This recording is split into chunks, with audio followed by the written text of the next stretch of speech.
पूर्वजन्मामध्ये एका दासीचा पुत्र होतो, दासीपुत्र होतो. माझं नाव होतं रामदास.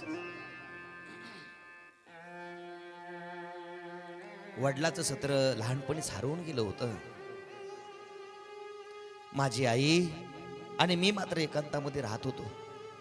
राहत असताना दिवसभर आईने कुठं कुठं काम करावं आणि दोघांचाही त्या ठिकाणी पोट भरेल असं त्या ठिकाणी सामग्री जमा करावी.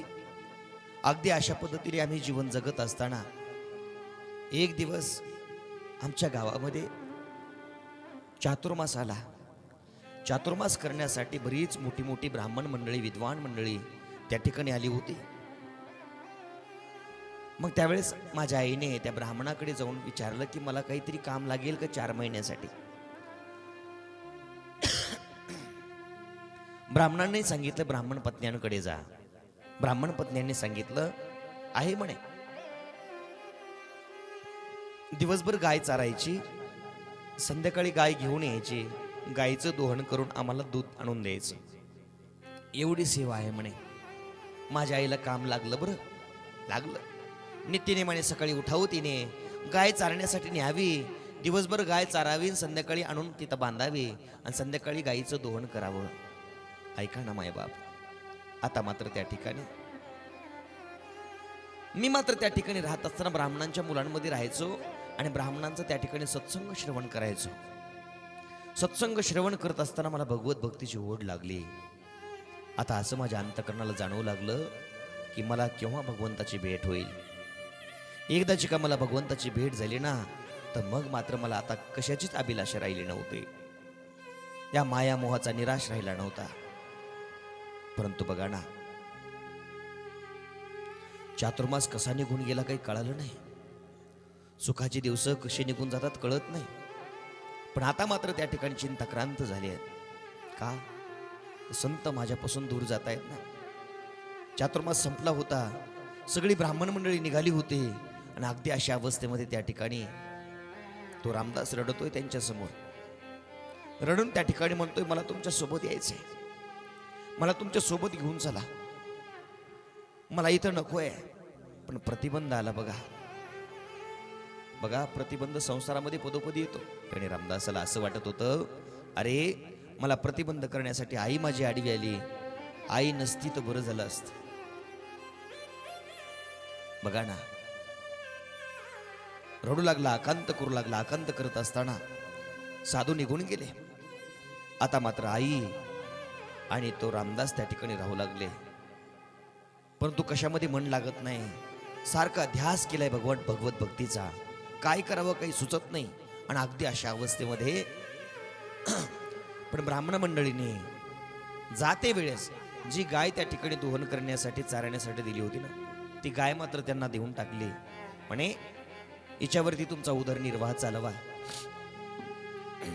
उदरनिर्वाह चालत असताना एक दिवस त्या रामदासाची आई गायीचं दोहन करण्यासाठी निघाली. काळोख्याची रात्र आहे. बघा, आता रामदासाच्या जीवनामध्ये जशी काळाची रात्र आली होती, त्याच रात्रीला त्याची आई गायीचं दोहन करण्यासाठी निघाली आहे. काळ्या कुट्ट सर्पावरती पाय पडला मायबाप आणि रामदासा म्हणून आकांत केला आणि आकांत करून आवाज दिला आणि त्या ठिकाणी धारा तीर्थी पडली. पहा ना, तोंडातून त्या ठिकाणी फेस बाहेर आला. आकांत करून त्या ठिकाणी पडली. रामदास बाहेर खेळण्यासाठी गेला होता. त्याचा मित्र धावत धावत गेला. ए रामदासा, ए रामदासा, अरे अरे अरे तुझ्या आईला सर्प नऊ झाला. एवढे शब्द कानावरती पडले. धावतच निघाला. ज्या ठिकाणी आई धारातीर्थी पडली होती, धावत धावत गेला. आईचं मस्तक आपल्या मांडीवरती घेतलं आणि थाय मोकडून रडू लागला. आई गेलीस तू माझ्यापासून. आई आई जीवनामध्ये बघा, आई एक असं एक तत्व आहे मायबाप. ज्यावेळेस आई जिवंत असते ना, त्यावेळेस त्या आईचं महत्व आपल्याला कळत नाही. परंतु ज्यावेळेस आपल्या जीवनातली आई निघून जाते ना, त्यावेळेस मात्र आपला मायेचा सागर आटलेला असतो.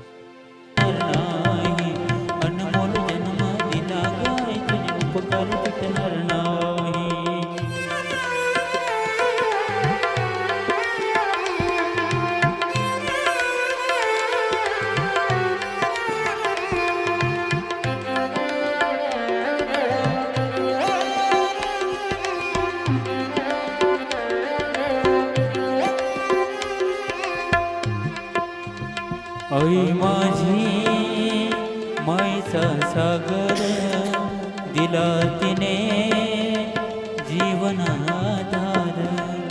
आई माझी मायेचा सागर दिला तिने जीवनाधार. आई वडील माझे थोर काय सांगू त्यांचे उपकार. होर मातीतून एकात्याची पास जीवनाच्या वाटेवरती किती असतो त्यांचा आधार.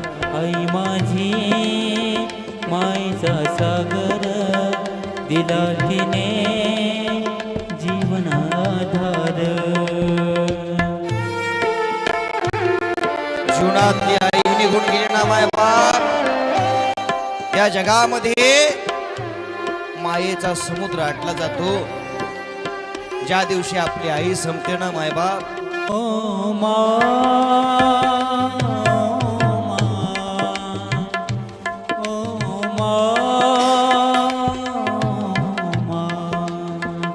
तू कितनी अच्छी है, तू कितनी प्यारी है, तू कितनी अच्छी है, तू कितनी भोली है, प्यारी प्यारी है. ओ माँ ओ माँ ओ माँ.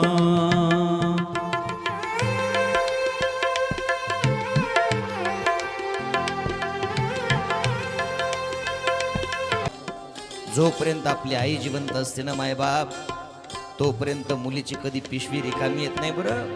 आणि ज्यावेळेस आई निघून जाऊ द्या, आई निघून गेल्याच्या नंतर एका प्रत्येक पावला पावलाला त्या आईची आठवण येते माहेरामध्ये गेल्यास.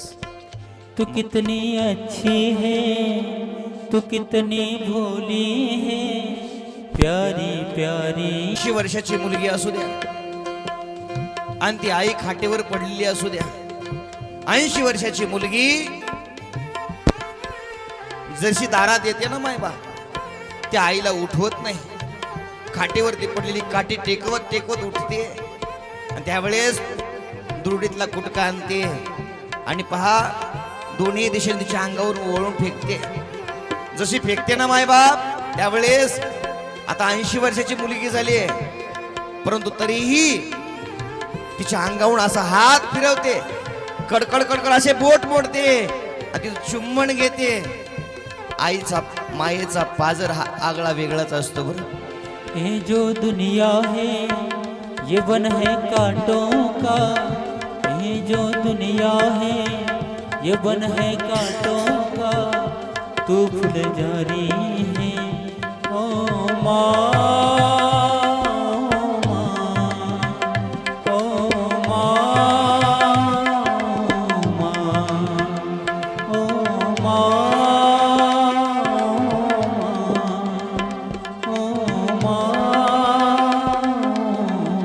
ढगाड गेलेला सूर्य दिसेल, ऐका ना मायबाप, ढगाड सूर्य गेलेला दिसेल पण माती आड गेलेली आई मात्र परत कधी दिसत नाही.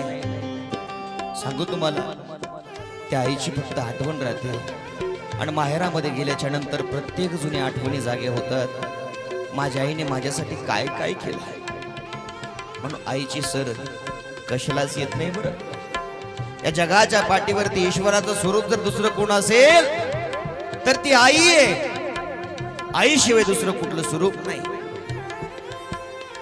जर व्याख्या जर करायला गेलात तुम्ही, आ म्हणजे आत्मा आणि ई म्हणजे ईश्वर. आत्मा आणि ईश्वर याचं मिलन म्हणजेच आई आहे. तू फुलझड़ी है माँ तेरी अखियाँ, दोगन लागी है माँ तेरी अखियाँ, मेरे लिए जगी है तू सारी सारी रती. मेरी निंदिया पे अपनी निंदिया भी, मेरी निंदिया पे अपनी निंदिया भी तू निवारी है ओ माँ.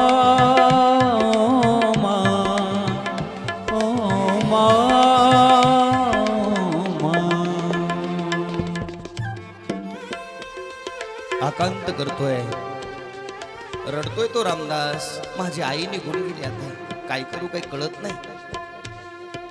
रडून रडून डोळे लालबुंद झाले आहेत. आता काय करावं काही कळत नाही. आणि अगदी अशा अवस्थेमध्ये त्याला असं वाटतंय, जोपर्यंत साधू होते ना, जोपर्यंत साधू संत होते, तोपर्यंत का बरं माझी आई वारली नसेल, माझ्यापासून दूर गेली असते, तर नक्कीच मी भगवत भक्तीला लागलो असतो.